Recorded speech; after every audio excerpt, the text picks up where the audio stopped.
Es un placer estar por acá y agradecemos mucho la invitación.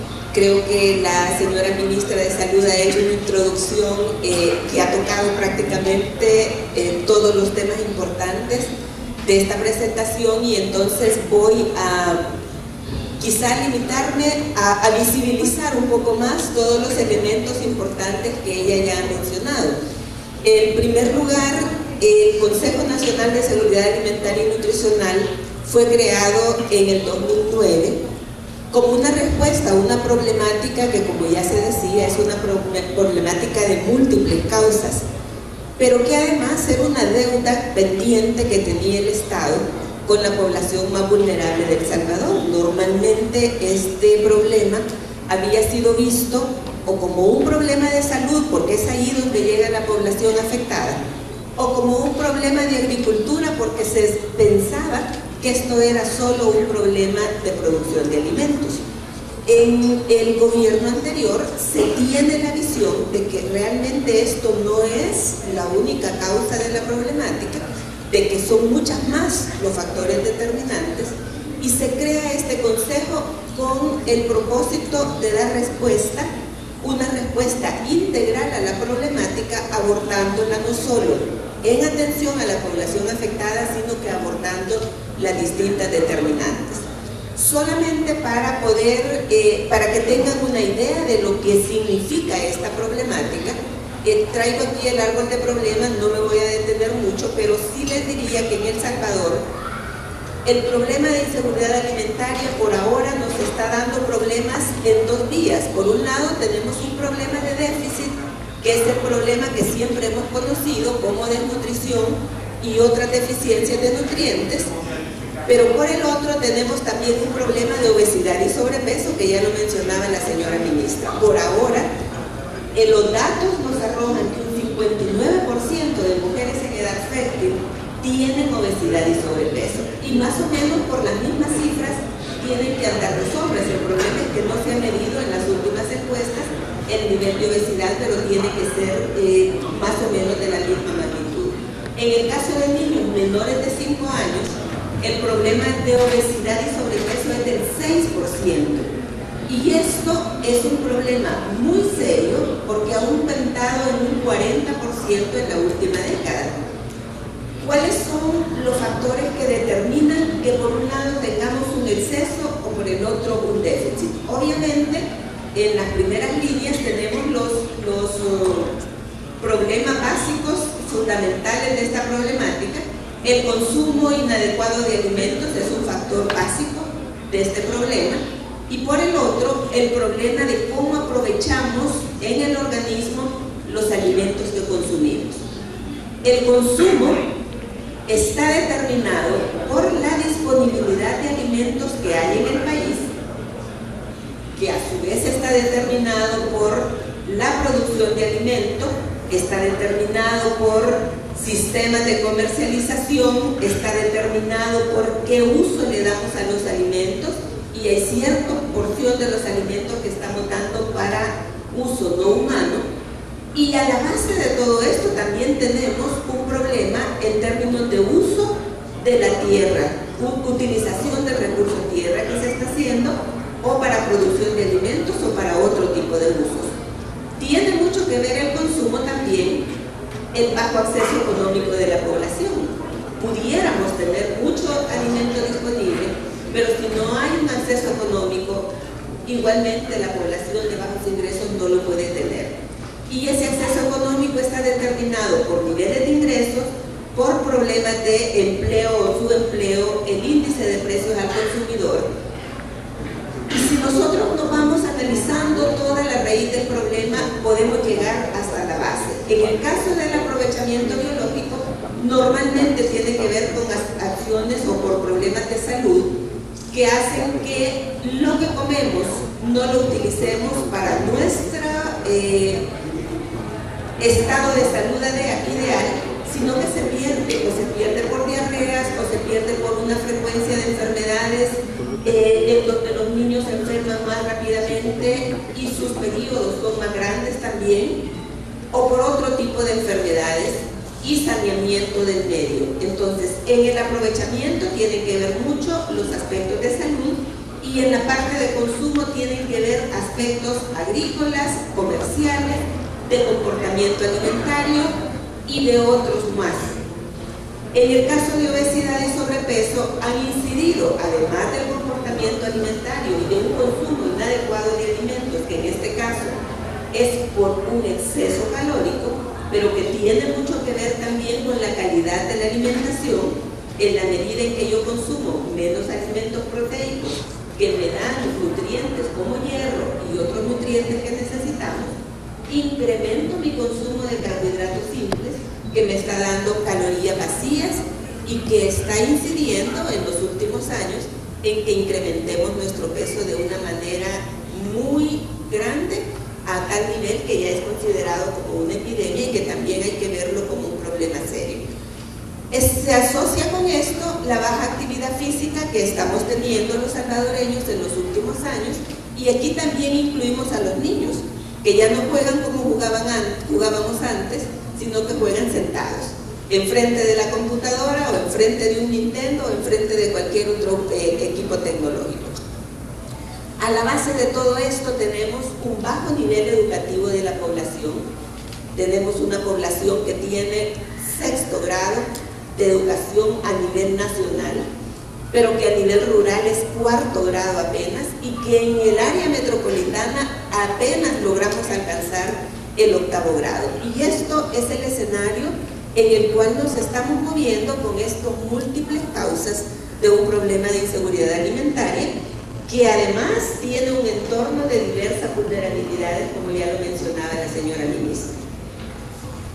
¿Por qué tenemos que ponerle atención al problema de inseguridad alimentaria? Pues tenemos que ponerle atención porque asociado con estos problemas tenemos, si es en el caso de obesidad, tenemos asociados problemas de enfermedades crónicas no transmisibles como diabetes, hipertensión, enfermedades cardíacas y otras enfermedades metabólicas que por el momento afectan la calidad de vida de la población, afectan su economía y son una carga económica también para el Estado.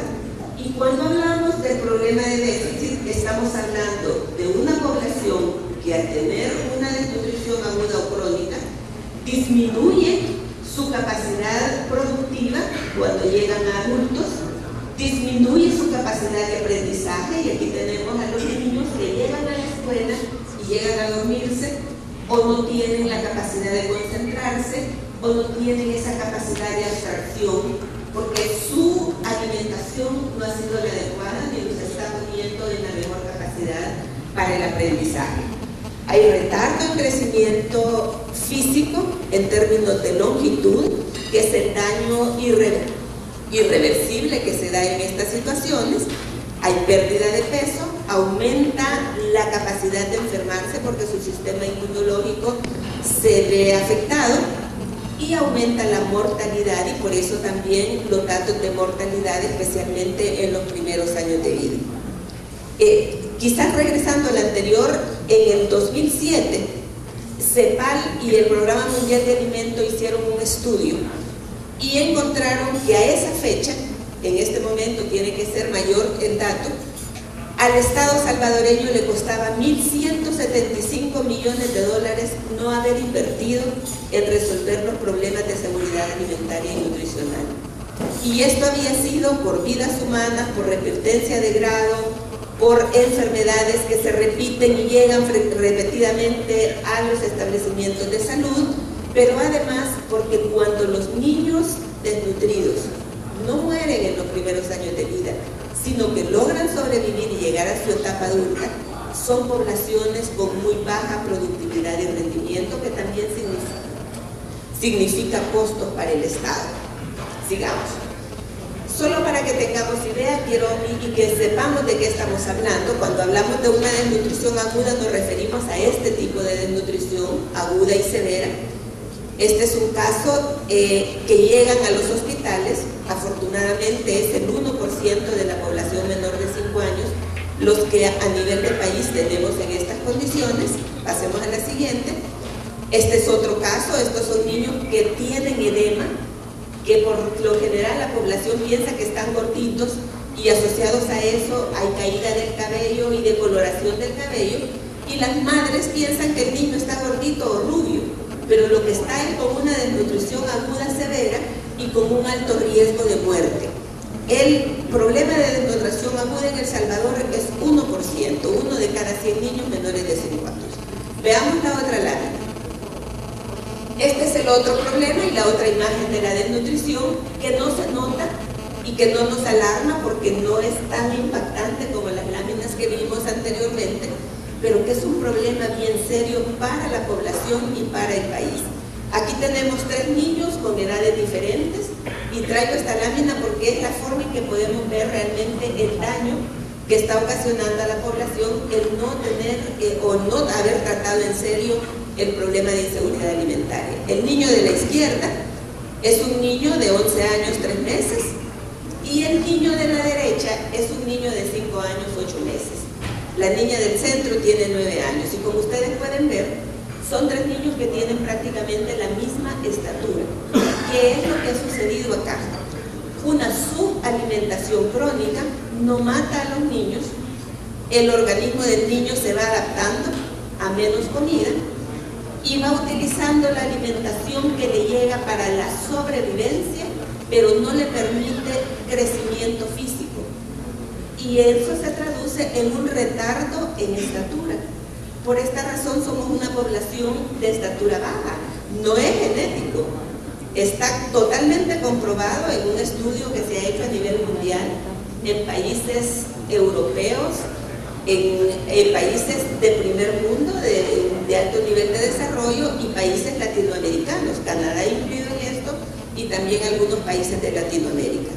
Y se comprobó que en condiciones óptimas, desde el momento de la concepción, incluyendo el periodo intrauterino, hasta los 5 años, los distintos niños de los distintos países llegaron a tener la misma estatura, de donde se concluye que las bajas estaturas, en una gran mayoría, dependen de las condiciones socioeconómicas y de pobreza y alimentación en que se encuentran estos niños. Si damos una alimentación adecuada y un saneamiento y una salud adecuada, podemos lograr desarrollar todo el potencial genético que tenemos.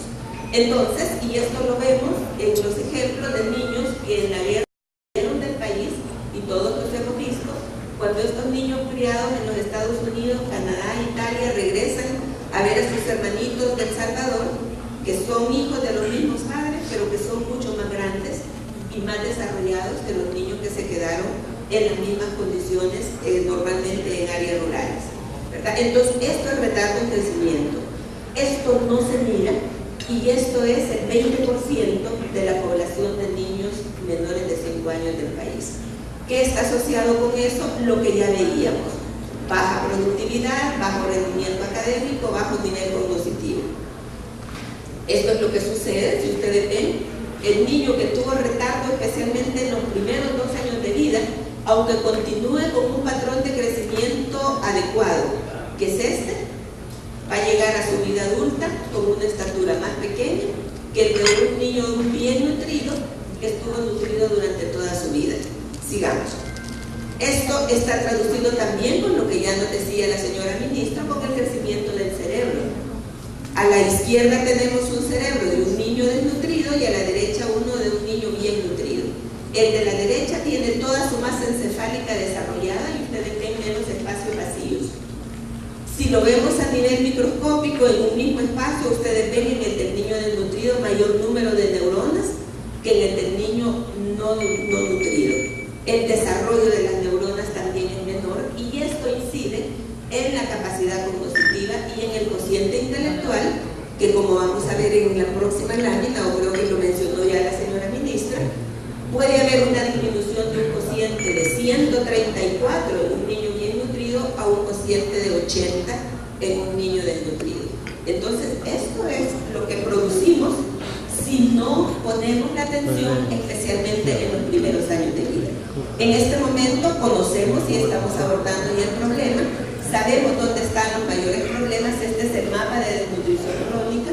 Los municipios en rojo son los municipios con las mayores prevalencias de desnutrición crónica. Los de mostaza son los de alta prevalencia y los otros son los de moderada y leve. Entonces, conocemos dónde está y hacia dónde tendríamos que enfocar nuestras acciones. Sigamos. Entonces, un problema de esta naturaleza requiere de un abordaje de distintos sectores. Esto no requiere del abordaje únicamente del gobierno. Por parte del gobierno requiere de la intervención de muchos sectores: salud, agricultura, economía, medio ambiente, etc. Pero además del sector gobierno, necesitamos también, para hacer un abordaje integral, de la participación de la sociedad civil, de la participación de las organizaciones no gubernamentales, de la academia, del sector privado y de la cooperación. Entonces, un abordaje de esta naturaleza, todos alineados hacia un mismo objetivo, que es erradicar cualquier tipo de malnutrición en la población salvadoreña, nos va a permitir impactar en los 4 grandes problemas que por ahora tenemos. Y es la única forma. Entonces, con esta problemática que muy resumidamente hemos planteado, ¿cuáles son las funciones de CONASAM y qué es CONASAM? CONASAM es la instancia máxima a nivel nacional en la toma de decisiones en materia de seguridad alimentaria y nutricional y tiene por objetivo la coordinación y articulación tanto entre ministerios como entre sectores para vigilar, monitorear y evaluar la ejecución de acciones de la Política Nacional de Seguridad Alimentaria y Nutricional y de la ley que por este momento está en discusión y que ojalá podamos tenerla aprobada en este año. Fue integrado por 4 instancias de gobierno: el Ministerio de Salud y el Ministerio de Agricultura, la Secretaría Técnica de la Presidencia y la Secretaría de Inclusión Social. En este momento, ya en el anteproyecto de ley, se ha identificado y se está proponiendo la incorporación de otras instancias, porque como ustedes verán, estas no son suficientes para hacer el abordaje en la magnitud de la problemática que estamos viendo. El Consejo cuenta con una dirección ejecutiva para la ejecución de sus acciones y con un comité técnico, que son las bolitas que vemos en rojo hacia abajo, en donde están el nivel técnico político de todas las instancias que están directamente vinculadas con la seguridad alimentaria y nutricional de la población. Y aquí tenemos las 4 instancias que forman el Consejo, más el Ministerio de Educación, Economía, Medio Ambiente y Recursos Naturales, Trabajo, Defensoría del Consumidor, CENTA, COMURES, la Procuraduría para la Defensa de los Derechos Humanos como observador y el Ministerio de Relaciones Exteriores. Continuemos. Por decreto y ya a nivel de la ley está conformado lo que sería el Sistema de Seguridad Alimentaria y Nutricional, que está formado por el Consejo, por su comité técnico, por comités departamentales de seguridad alimentaria y nutricional y comités municipales, y por un Consejo Ciudadano de Seguridad Alimentaria y Nutricional, que es un organismo permanente de participación social, vigilancia y fiscalización.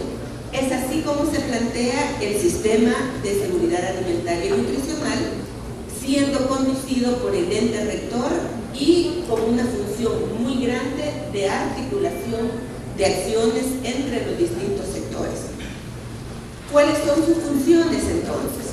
Tiene función de rectoría y regulación de la seguridad alimentaria y nutricional, funciones de planificación, funciones de coordinación y articulación intersectorial, monitoreo y evaluación de cómo se está implementando la política por las distintas instituciones y sectores vinculados, pero también tiene una función que es la de vigilancia, monitoreo y evaluación de la seguridad alimentaria y nutricional de la población y de alertas tempranas en aquellas situaciones en donde se considere que puede haber un riesgo para la seguridad alimentaria.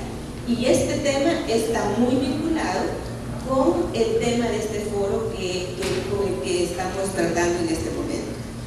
Tiene como uno de sus objetivos el fortalecimiento de la institucionalidad. Para hacer este abordaje se requiere de una institucionalidad fuerte, y de muchos sectores y muchas instituciones. Tiene como función asesoría y apoyo técnico a las distintas instituciones en la implementación de la política, y tiene como una función bien específica la revisión y actualización de la canasta básica alimentaria, que es un instrumento de planificación muy importante que sirve para muchos de los indicadores y para poder saber también en qué medida estamos teniendo los elementos en términos de disponibilidad, de ingresos, de salarios, en función de una canasta básica alimentaria mínima. Sigamos. ¿Cuáles son sus estrategias? El CONASAM tiene un plan estratégico que tiene 8 ejes.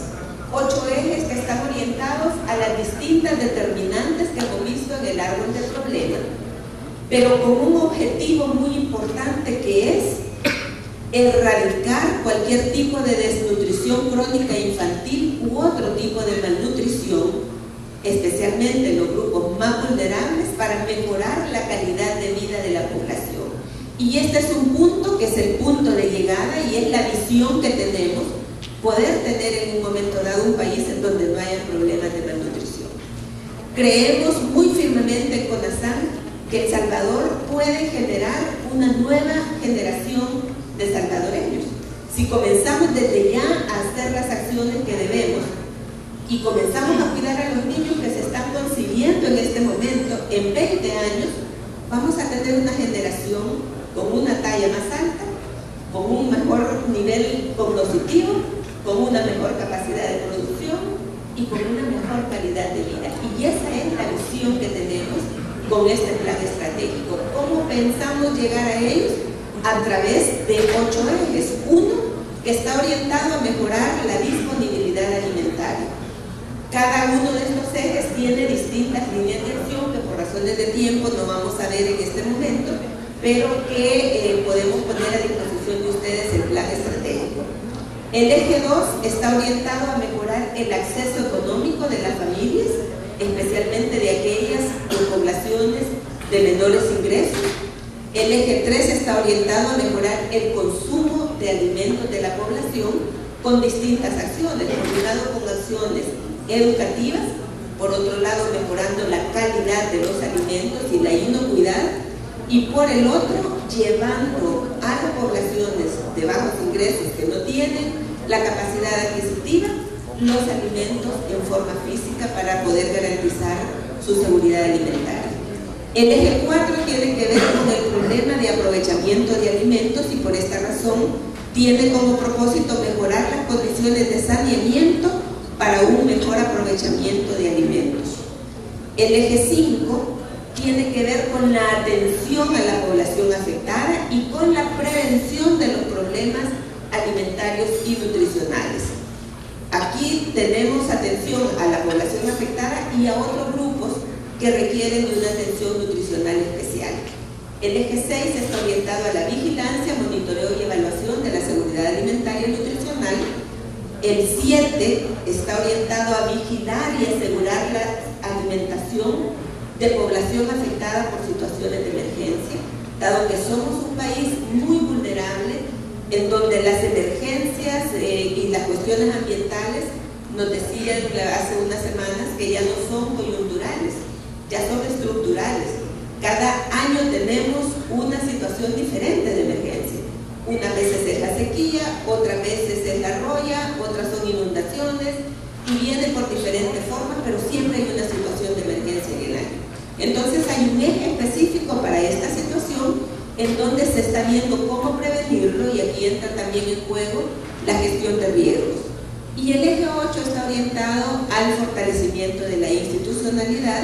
Consideramos que hay 4 ejes que son transversales, que son la salud de la población, la educación, la equidad de género y el medio ambiente. ¿Qué acciones hemos realizado en este momento? El Consejo se creó en el 2009. Durante el 2009 al 2010 se estuvo construyendo la política con un proceso de consulta que fue muy amplio y tenemos una muy buena política de seguridad alimentaria y nutricional. En el 2011 se lanza esta política y se comienza con el anteproyecto de ley partir del 2012 hemos estado trabajando en fortalecer la institucionalidad, el marco legal, en crear alianzas, en crear los mecanismos de articulación, de manera que pudiéramos tener bases muy firmes para la implementación de acciones con una institucionalidad fuerte y que permitiera que con un cambio de gobierno los procesos continuaran sin venirse completamente abajo, y creer que lo vamos a lograr con el cambio de gobierno y con las nuevas autoridades, que además tienen ya este tema como un punto prioritario en su agenda.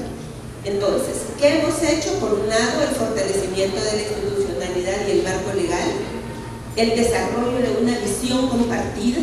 Hemos hecho sensibilización a los distintos niveles y a los distintos actores vinculados con la SAN para que todos estemos con una misma visión y hacia un mismo objetivo. Hemos fortalecido capacidades a distintos niveles, desde el nivel nacional, y estamos ya comenzando con el nivel departamental. Hemos desarrollado alianzas, hemos desarrollado un sistema de vigilancia, monitoreo y evaluación que vamos a poner a la orden de ustedes en las próximas semanas, ya con información y con indicadores actualizados. Hemos posicionado el tema como un tema muy importante para el desarrollo económico y social del país y para el desarrollo humano, y ya hemos iniciado la implementación de acciones intersectoriales a través de los planes operativos institucionales de las instituciones vinculadas con la problemática.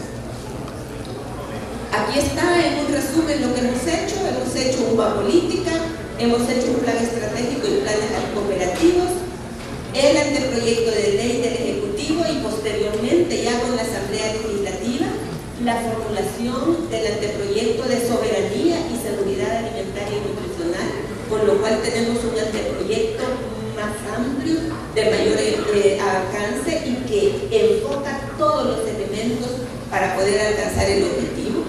Hemos desarrollado una estrategia de comunicación, de coordinación intersectorial y de fortalecimiento de capacidades, y hemos iniciado desde el 2012 el fortalecimiento de capacidades funcionales en términos de planificación, pero también de la conceptualización del problema como un problema multicausal. Esto es lo que hemos trabajado en la institucionalidad, fortaleciendo el COTSAN, el CONASAN. El año pasado se difundió el plan estratégico a las 14 gobernaciones, y de esa difusión a las 14 gobernaciones tuvimos la solicitud del departamento de Chalatenango de querer formar ya su primera comisión departamental, y por ahora el departamento de Chalatenango tiene ya una comisión departamental y hay 12 municipios, entre los municipios de muy alta prevalencia de desnutrición crónica, que ya están trabajando en el desarrollo de sus comités municipales de SAN. Este es el desarrollo del modelo de gestión departamental y municipal que, una vez validado en el departamento de Chalatenango, va a ser trasladado al resto de los departamentos del país, y esperamos en un momento dado contar con 14 planes departamentales y 262 planes municipales, en donde los actores, con la participación de la sociedad civil, puedan analizar su situación y ser gestores de las soluciones en la problemática que ellos mismos están viviendo. Sigamos. Así hemos formado la visión compartida. Aquí tenemos el comité técnico de SAN, allá tenemos la mesa que se formó en este último año para el abordaje de la roya del café, todos trabajando con distintos sectores y distintos actores. Sigamos.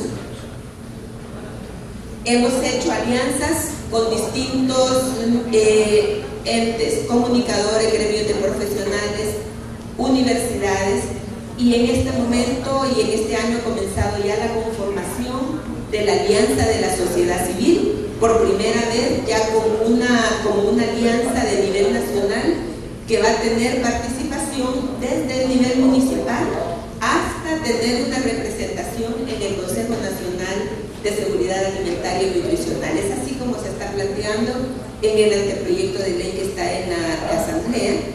la sociedad civil con representación, con voz y voto en el más alto nivel de decisión. Somos parte ya a estas alturas de movimientos mundiales. Estamos con el Scaling Up Nutrition, que es un movimiento mundial que involucra 52 países. Somos parte de la alianza de la sociedad civil a través de esta alianza que ya se conformó en el país este año.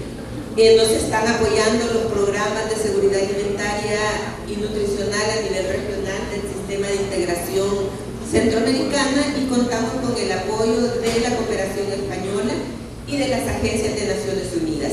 Estamos en este momento, hemos logrado una alineación, y lo que no se había logrado antes de que los organismos de cooperación nos pregunten cuáles son las líneas prioritarias para el gobierno, para que en función de eso nosotros hagamos nuestros planes de cooperación al país. Continuemos.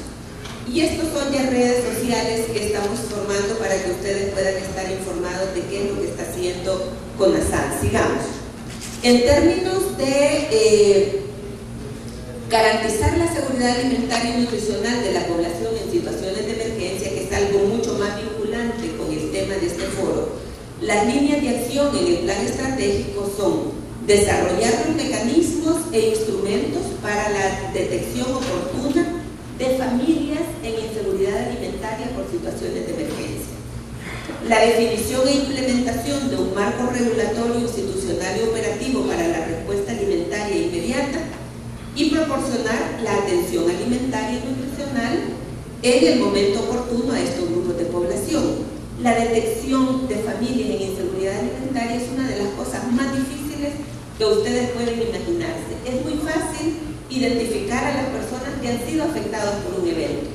Sabemos quiénes son los productores afectados, quiénes fueron afectados por un terremoto, por una inundación. Esto es fácil. Pero de estos, identificar quiénes están en riesgo o están ya en inseguridad alimentaria es muy difícil, y por esta razón hemos dado una especial atención a desarrollar mecanismos para poder tener una identificación rápida de esto. Se cuenta ya con el mecanismo de una mesa interinstitucional que ha sido formada tanto en el caso de la sequía en el año 2012 como ahora en el caso de la Roya, en donde también hay una mesa permanente en donde estamos tratando el tema con otras instancias, pero siempre una mesa a nivel nacional intersectorial. Se han desarrollado mecanismos e instrumentos para evaluaciones rápidas y detectar familias en inseguridad alimentaria, y se ha desarrollado el marco regulatorio que quisiéramos poner a disposición de ustedes y validarlo ya juntamente con la Secretaría de Vulnerabilidad y Protección Civil para poder ya ir hacia adelante con este tema. Sigamos. En términos del sistema de vigilancia, monitoreo y evaluación, contamos ya con este sistema. Cuenta con 58 indicadores que involucran a las determinantes y los indicadores nutricionales, pero también cuenta este sistema con los pronósticos de clima que analizamos cada 3 meses a través de los foros de reflexión, en donde con los pronósticos que da medio ambiente se conforman varias mesas, en este caso agricultura, pesca y agricultura, agua y saneamiento, gestión de riesgos y salud y nutrición. Analizamos los efectos de estos pronósticos, cómo van a incidir en estos temas, y los especialistas que integran las mesas dan recomendaciones. Yo tengo acá un modelo de un informe que acabamos de tener el foro a finales de mayo. Ya tenemos el informe, y a través de la señora ministra y presidenta de CONASAN vamos a hacer llegar a los distintos niveles. En estas mesas hemos analizado qué ha pasado con el café, cómo se prevé la canícula en la zona oriental debido a las bajas lluvias que se prevén en esta zona, y esto está analizado en este foro, y están ya las recomendaciones para las distintas instancias de cómo mitigar los efectos del clima. Se ha desarrollado un mapeo de actores por municipio, en el cual al entrar a la herramienta se puede ver quiénes están trabajando en SAN y en qué temas, y esto va a facilitar la articulación de acciones y la complementariedad también. Sigamos. Este es el observatorio y el sistema que hemos desarrollado con todos los elementos que les decía. El sistema de información, pronósticos de clima. El primero es, no logro leer, el sistema de información, noticiero, foro y el mapeo de actores, creo que está ahí. Entonces, sigamos. Esta es la herramienta que pueden consultarla, está ya en línea como para que pueda ser consultada. Sigamos en la siguiente. Y acá les traía lo que hicimos en la sequía del 2012 y cómo lo abordamos, porque fue una intervención que fue muy exitosa. Se conformó esta mesa, que fue conformada por distintas instancias, liderada por el Consejo Nacional de Seguridad Alimentaria. Se identificó, bueno, hay sequía, hay pérdida de cosechas, y entonces, ¿dónde están las familias afectadas y qué vamos a hacer? Nos enfrentamos con lo que siempre nos enfrentamos, con falta de información, pero en ese momento teníamos ya el mapa de sequía que nos había dado el Ministerio de Medio Ambiente, el Ministerio de Medio Ambiente a través de estos foros. Ya sabíamos cuáles eran las zonas que iban a ser más afectadas. Economía Agropecuaria nos había dado la dirección de Economía Agropecuaria nos había dado ya datos de dónde estaban las zonas en donde habían habido más áreas afectadas, y por el otro lado nos había dado las zonas en donde había un mayor número de familias afectadas. Con el CONASAM hicimos un traslate porque tenemos un mapa de desnutrición crónica que nos indica dónde crónicamente hay población subalimentada, y esto era muy importante porque si los daños de las condiciones ambientales se dan en zonas que ya son crónicamente subalimentadas, los efectos son mayores y podemos esperar que, sobre todo en la población más vulnerable, vamos a tener daños serios. Cuando hicimos estos cruces, sigamos, tomando en cuenta estos tres criterios, establecimos prioridades, municipios de prioridad 1, de prioridad 2 y prioridad 3. Aquellos que llenaban las tres características, es decir, ser subalimentados crónicos, además tener un mayor número de familias afectadas y un mayor número de zonas afectadas, fueron obviamente prioridad 1. ¿Hacemos? Es así como lo fuimos clasificando y pudimos llegar a definir en qué municipios podíamos tener las mayores afectaciones en términos de la población. Tuvimos una reunión en el Ministerio de Gobernación, yo me recuerdo, y los organismos de cooperación decían, miren, no, aquí no va a haber problema, porque con la postrera se van a compensar las deficiencias de la primera cosecha. Y efectivamente, a nivel nacional no hubo problema, porque efectivamente se compensó, pero a nivel de las familias que habían perdido su cosecha, sí tenían problemas. Y dado que pudimos hacer este análisis sin olvidarnos de la población, de su calidad humana, logramos llegar en octubre de ese año con una ración alimentaria de emergencia que duró por un periodo de 3 meses, y llegamos muy oportunamente porque en ese momento ya las reservas de estas familias habían sido agotadas. Posteriormente, los organismos de cooperación se unieron, nos dieron la razón, y ellos también empezaron a dar su aporte en estas familias que efectivamente estaban en inseguridad alimentaria. Entonces, el poder tener el elemento humano fue muy importante para evitar que estas familias cayeran en un problema más serio. Continuemos. Entonces, estos fueron los pasos: la conformación de la mesa, la identificación de municipios, identificación de familias, verificación de familias y luego la distribución alimentaria, que fue muy oportuna. Ya termino con esto para decirles, sigamos la siguiente. En este momento tenemos ya el pronóstico. Este es el pronóstico que nos está dando Medio Ambiente. Nos está diciendo que toda esta zona es una zona en donde van a haber lluvias por debajo de lo normal. Ya en el foro hemos analizado cómo va a afectar en la parte agrícola, en la parte de salud y nutrición, en la parte de energía, y no me recuerdo en este momento, creo que saneamiento y medio ambiente es el otro. Entonces vamos a hacerles llegar en el transcurso de esta semana las recomendaciones que tenemos ya en este foro permanente, pero ya hay una institucionalidad y les digo, ha funcionado porque de la misma manera nos está funcionando en el caso del café. Hemos logrado identificar los municipios más prioritarios, hemos logrado identificar las 23.000 familias que están en este momento en vulnerabilidad y estamos haciendo las gestiones con el gobierno para poder dar esta atención alimentaria de emergencia. En el caso del café, y para el señor ministro, estamos identificando que no solo es una atención de emergencia, necesitamos ver post-emergencia, porque van a pasar muchos años, sobre todo en los cafetales en donde se están resembrando ahorita. Entonces necesitamos, y ya estamos haciendo la gestión con los organismos de cooperación, para poder dar una atención unos 4 años después para la incorporación de estas familias en la actividad productiva. Me quedo por acá, les agradezco muchísimo y muchas gracias por esta oportunidad.